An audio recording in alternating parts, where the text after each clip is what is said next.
Even to this day, all I can remember was just seeing the blue all around. I know it was a long time ago, the day I awoke to this ongoing dream, but I have no idea how long it's been. I can't remember who I was before or what I am to begin with.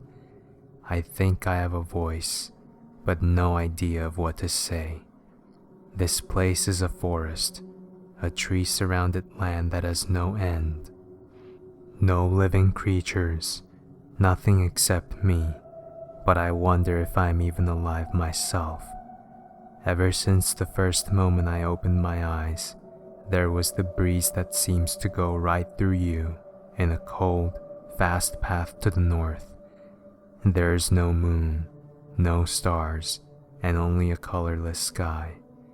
The trees soar high up as well, up to the clouds, like long black hands reaching up to the heavens.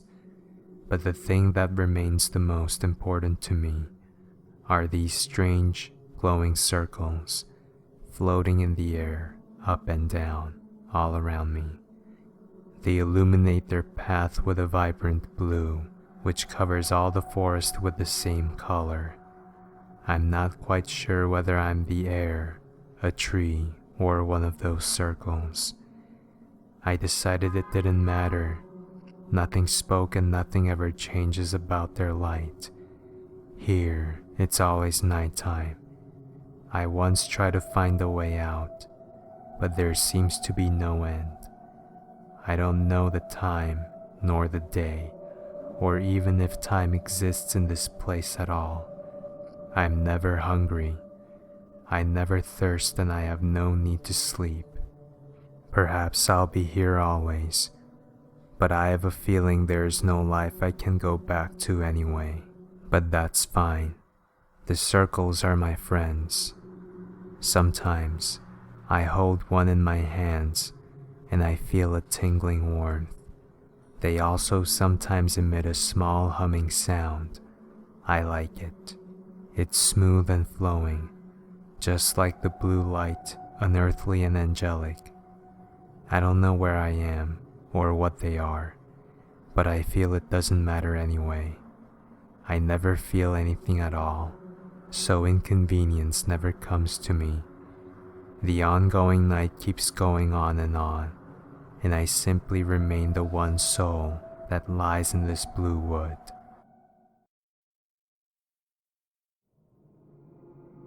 Chrissy. Why is it called candy if it doesn't come in cans? A small child in the seat next to me fixed his eyes on the cherry starburst between his fingers, struggling with the wrapping. The car bumped busily down the road, rattling us. The outside air coming in from the open windows smelled of rain. I don't know. What would you call it? I glanced down at him and held a hand on my hip. He leaned into me, resting his head on my arm as he continued to solve his puzzle. I would call it Rapperty, because it comes in a wrapper. He shoved the treat up to his maw and bit hard on the wrapping, pulling vigorously at it. I plucked it from his grip. He reached pleadingly before tilting his head and setting his arm down. We could hear the chauffeur in the driver's seat sighing and saw his hand reach for another cigarette. I carefully unfolded the wrapper with one hand, holding the child snug against my rib with my other arm. I like Rapperty better. I handed the unwrapped starburst down to him, and he gripped it with great enthusiasm before popping it into his mouth and chewing blissfully. I held him closer. He was warm. That was 6 years ago. The child, my little brother, Mikey, had just turned 7 when the hurricane struck. As the whole family, he, Dad, and myself, gathered around the cake and sang and cheered, the house began to rattle and creak. It was an old wooden cabin, and it rattled and creaked quite often, so it was no one's concern. But about a half an hour later, as the three of us sat and stuffed ourselves silly with cake, a window burst. The wind blasted in like seawater into a sinking submarine, and shards of glass began to soar through the air at the speed of hummingbirds. We got down on the floor, and I grabbed Mikey and forced his head between his knees so he wasn't exposed, and rubbed his back, and he was crying so much. Dad stood in front of us and tried to reach for something to cover the window with, but it was useless because everything he found was blown away.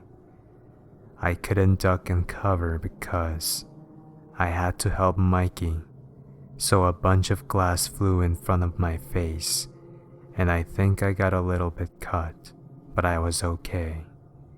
We stayed that way for a few hours, with the house rattling and thunder rumbling outside, and the wind threatening to pluck the house right off the ground. It was only after the hurricane died down, and the broken glass and flying paper and wood chips and rocks dropped to the floor, that I saw something red soaking into my shorts. I paid no attention to it. "Dad, is it okay?" I called. Dad shuddered and collapsed. My eyes widened and I started to get up, but kneeled back down again.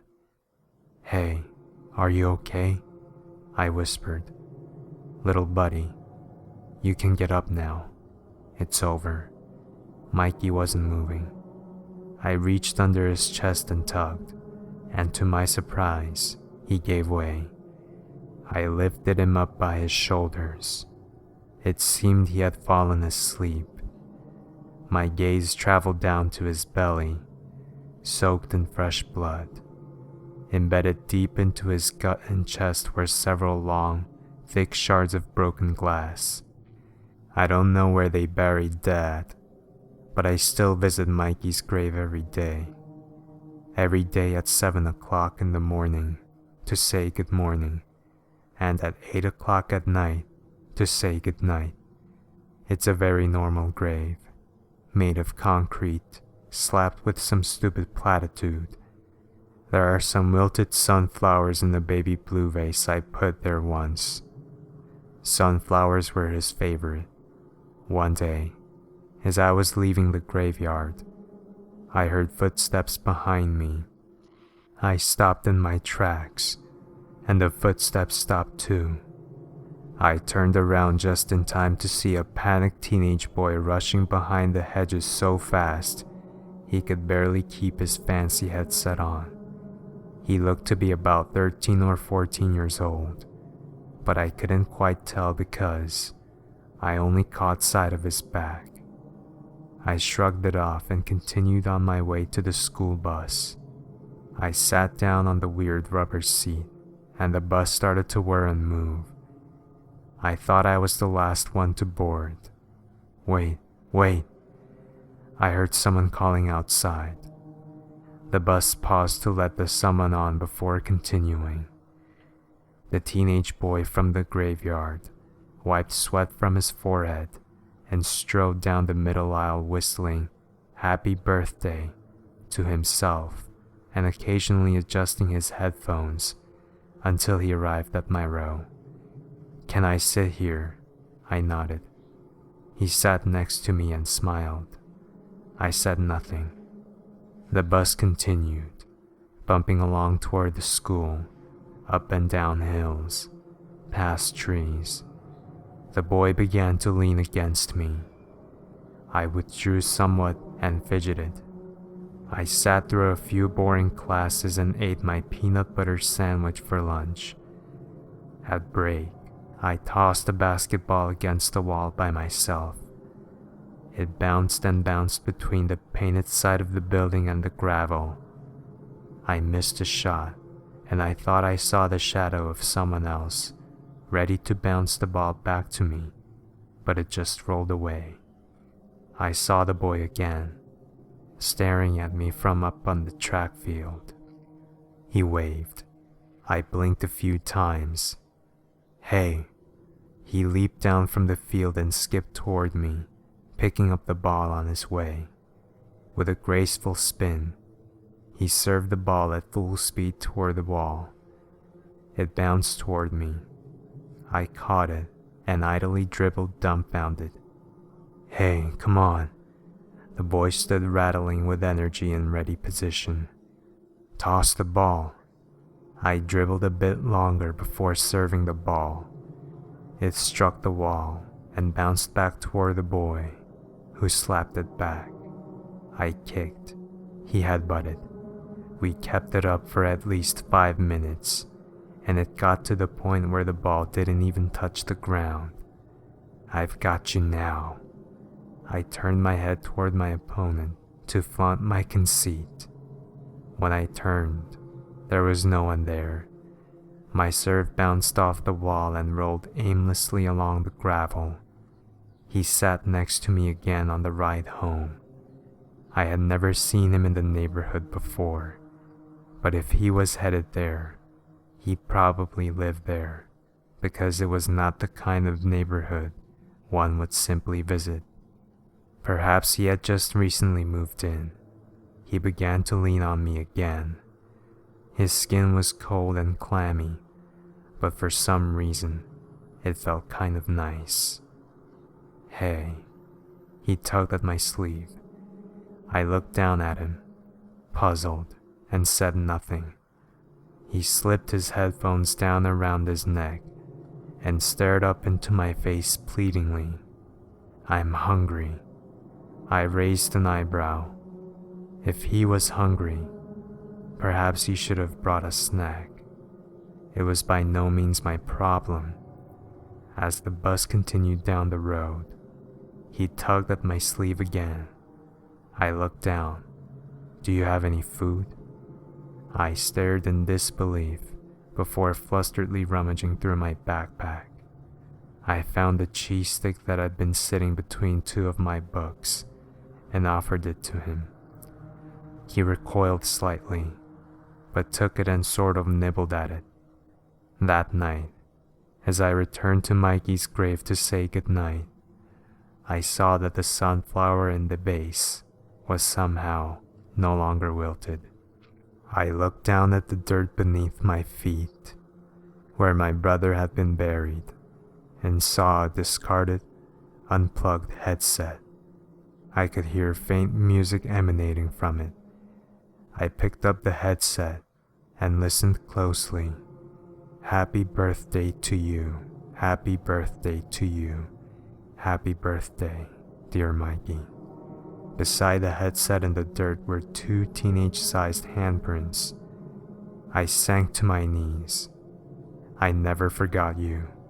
I couldn't talk straight, not once. A warm wind wrapped around me, carrying a soft whisper. I know, Chrissy.